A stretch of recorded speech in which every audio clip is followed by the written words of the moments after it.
રાજકોટ જિલ્લાના વિંછિયામાં લેન્ડ ગ્રેબિંગની ફરિયાદમાં થયેલી હત્યાના ઘેરા પ્રત્યાઘાત. રાજકોટમાં કોંગ્રેસ નેતાએ પત્રકાર પરિષદ યોજી અને વિંછિયાની ઘટનાને લઈ રાજ્ય સરકાર પર આકરા પ્રહાર કર્યા. કોંગ્રેસ અગ્રણી અશોકસિંહ વાઘેલા અને જશવંતસિંહ ભાટીએ વિંછિયાની ઘટનાને લઈ કાયદો વ્યવસ્થા પર ઉઠાવ્યા સવાલ. મૃતક ઘનશ્યામભાઈ રાજપરાએ લેન્ડ ગ્રેબિંગની ફરિયાદ કરી હતી. ત્યારબાદ તેમના પરિવાર ઉપર હુમલો થતાં તેમનું મૃત્યુ થયું. કોંગ્રેસ આગેવાનોએ ઘટના સ્થળે જઈ અને પરિવારજનો અને ગ્રામજનોની મુલાકાત લીધી હતી.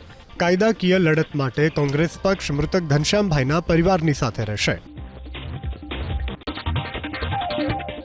રાજકોટ જિલ્લાના વિંછિયામાં લેન્ડ ગ્રેબિંગની ફરિયાદમાં થયેલી હત્યાના ઘેરા પ્રત્યાઘાત. રાજકોટમાં કોંગ્રેસ નેતાએ પત્રકાર પરિષદ યોજી અને વિંછિયાની ઘટનાને લઈ રાજ્ય સરકાર પર આકરા પ્રહાર કર્યા.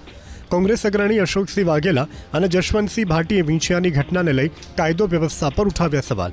મૃતક ઘનશ્યામભાઈ રાજપરાએ લેન્ડ ગ્રેબિંગની ફરિયાદ કરી હતી. ત્યારબાદ તેમના પરિવાર ઉપર હુમલો થતાં તેમનું મૃત્યુ થયું. કોંગ્રેસ આગેવાનોએ ઘટના સ્થળે જઈ અને પરિવારજનો અને ગ્રામજનોની મુલાકાત લીધી હતી. કાયદાકીય લડત માટે કોંગ્રેસ પક્ષ મૃતક ઘનશ્યામભાઈના પરિવારની સાથે રહેશે.